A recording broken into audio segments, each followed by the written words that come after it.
Hello guys, welcome back. In this video, I'm going to show you how to see all comments you have made on YouTube. So let's get started. First of all, open up your YouTube app. After opening up, you have to tap on the below right corner of your profile icon.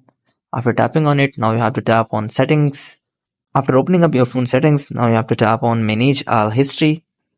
Now you have to select the account of which you want to check comments history.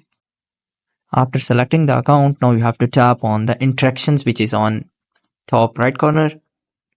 Now here you guys can also see video likes or dislikes, comment likes or dislikes, and here you have to tap on comments and replies. After tapping on it, now here you guys can see the list of all comments which you have ever made on YouTube.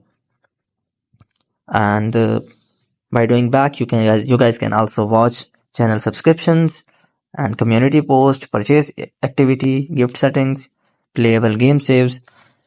So in this way, you guys can see lots of your YouTube history data. So that's all for today, guys. Hope you would like it. Do like, share, subscribe. Thank you so much. Bye bye.